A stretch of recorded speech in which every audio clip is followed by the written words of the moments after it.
Anyone who has done more than 5 to 7 years of experience in shipping, my strong recommendation is.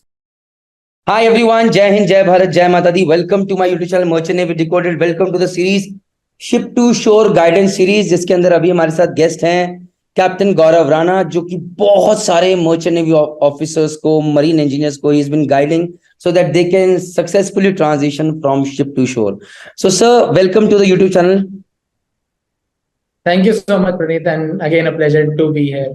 Thank you, sir. Sir, today's question, this is the second video of the series, and the question to you is, if someone wants to transition from ship to shore, what all broader definitions, what all options that person have?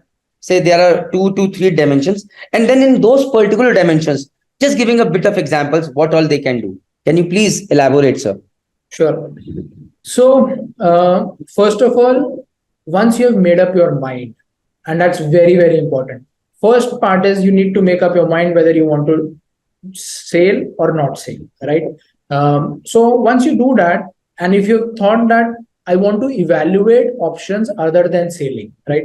Then there are 3 things essentially where you could look at, right?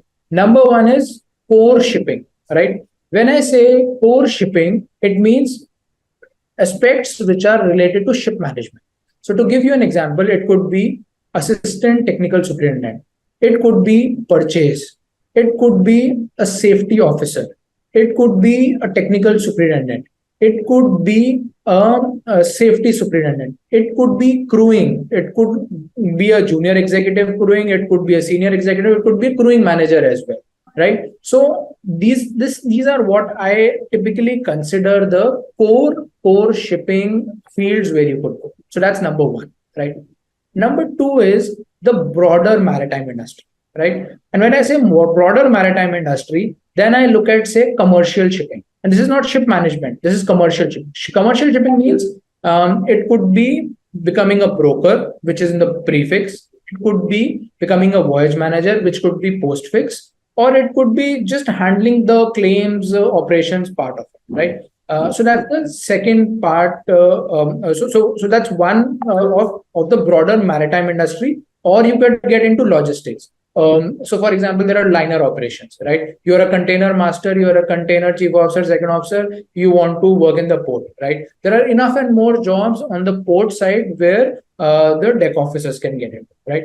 Or it could be maintenance of those containers, those machineries, handling the PMS of that port, and who best to manage them best to manage other than us, which is our marine engineers. They know, what and how to manage a reefer plant, how to manage the containers, how to manage and do the PMS part of all of these things, right?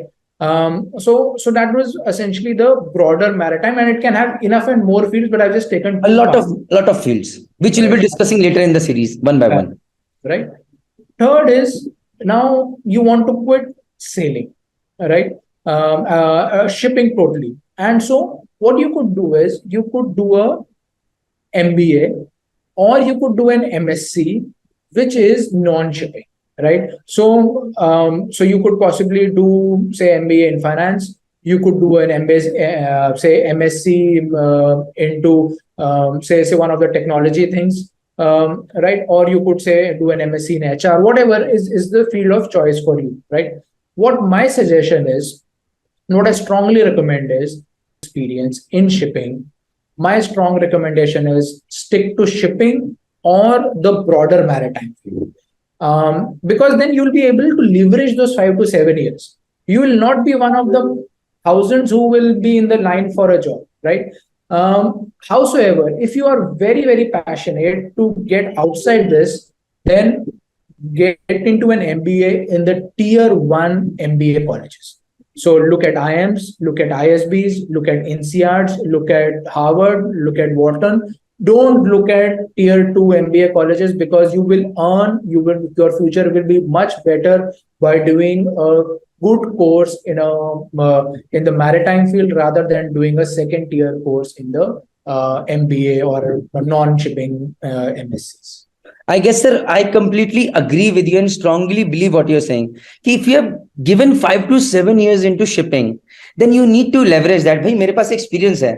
If you go completely outside shipping, then in that case, wherever you'll go, you'll be like a newcomer. So all those 5 to 7 years of experience, which was in, I could say immense, which was of immense value, has gone down the drain, has gone waste. So very rightly said, and that is where the point lies. So there are 3 domains. Number 1 is core shipping, which sir has already explained. Number 2 is broader maritime. Number 3 is outside shipping altogether. So we'll be covering one by one each and every aspect. Jai Hind, Jai Bharat, Jai Mata Di. मिलते हैं third video में. Take care. Bye. Hi, if you are a marine engineer or a deck officer who is looking to quit sailing, I think so that this video has been of some help. And if you want all details of how to successfully transition from ship to shore for deck side or for engine side, then we have made this complete course free of cost, informative course for you guys on Merchant Navy Decoded. The link is in the description box as well as in the pinned comment. So if you're a marine engineer, you have a different section, different course, and if you're a deck officer, there's a different course for you for successfully transitioning from ship to shore. So please go ahead, do that course, get all the information. If you've got any query, contact Team Merchant Navy Decoded. We will help you, guide you to make welcome changes and become successful. Thank you. Jai Hind, Jai Bharat, Jai Mata Di.